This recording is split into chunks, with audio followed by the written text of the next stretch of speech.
Chapter 21.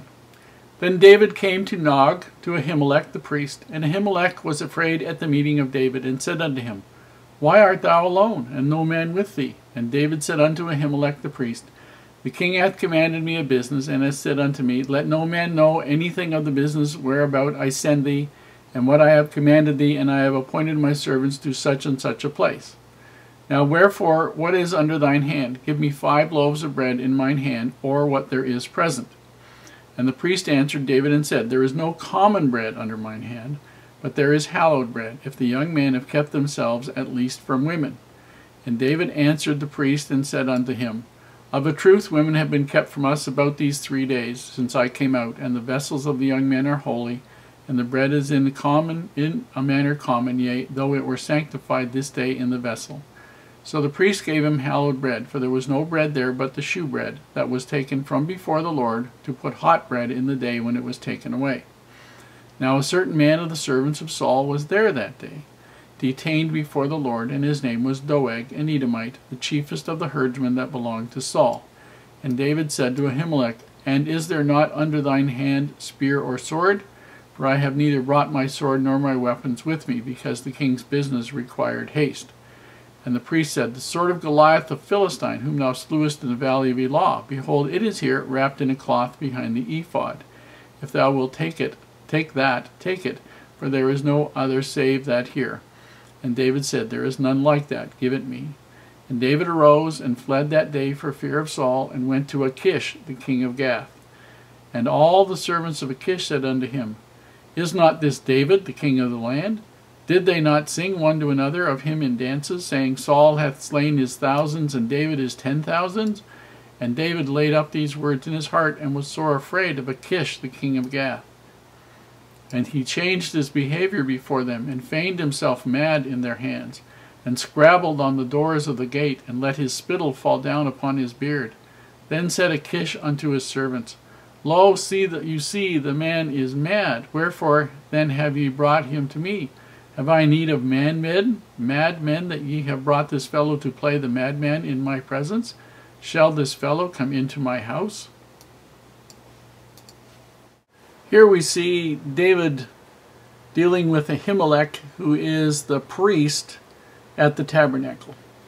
We know it's at the tabernacle because that's where the shewbread is. And you probably don't remember what the shewbread is, but the shewbread was 12 round loaves of bread that were in the holy part of the tabernacle, the part that was covered over, but not the Holy of Holies, where the Ark of the Covenant was, but in the same covered area. And he needed something to eat. David needed something to eat. So he asked Ahimelech if he had any bread. And Ahimelech basically said, well, the only bread he has there is the shewbread, but he said he would be glad to share it with David, and it basically looks like David had some other people that might have been with him. It isn't clear from the reading, but David said, if the men had been kept clean of women and clear of women, or whatever, and because that was one of the requirements for the priests. They couldn't have any relationships with women while they were serving as a priest. And so they couldn't, if they had, they were not supposed to eat the bread. They'd violated one of the rules. And so David asked for 5 of the loaves, and what Ahimelech basically told him was that that day they had replaced all 12 loaves, which is what they were supposed to do, with hot bread, and they had taken the 12 loaves that had been left over from the previous week, and the priest would have eaten those, but he could give them to David as long as David hadn't been with women. And so that basically allowed that to happen. David now had food. Then David asked if there was a spear or a sword, and Ahimelech lets him know that the sword of Goliath is there in the tabernacle, wrapped up, and David can have that and take it, and that will be well. And David recognizes that as a great sword. He's used it before, and so he has that. And then, now that he's armed and fed, David goes down to the city where Achish is the king, and that's the city of the Philistines. And that was about as far as he could go. I mean, he didn't have too many places he could go. He had to go to the Philistines, or he had to go to Moab. And it was easier and closer and faster to go to the Philistine cities. What he probably hoped was that they wouldn't recognize him, but somebody did. And he recognized that he had to change his behavior, and so he started acting as though he was mad. Let his spittle fall on his beard, do stupid things.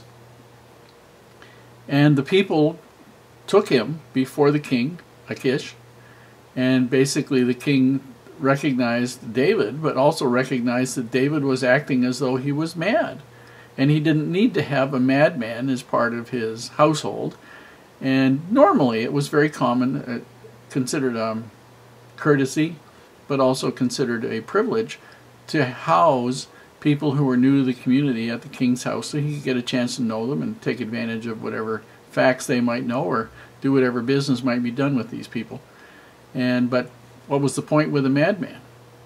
And so that was the situation where, so interesting thing, David's use of the shewbread was later brought up by the Savior in Matthew chapter 12, verse 1 through 8, I think, where he talks about in the time of dire necessity, sometimes breaking a ceremonial law isn't really that bad a violation. David didn't take the shewbread that had just been placed there. He took the stuff that was a week old that had been replaced with the new stuff. And so Paul basically also said something that the letter kill it, the spirit make it alive. And so, but eventually Saul found out what had happened, and he killed Ahimelech, or had one of his guys kill Ahimelech and all of him, and 85 members of Ahimelech's family.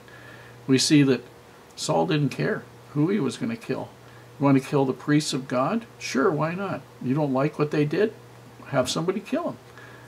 And we see that Saul has deteriorated from being humble and worthy to being a murderer now.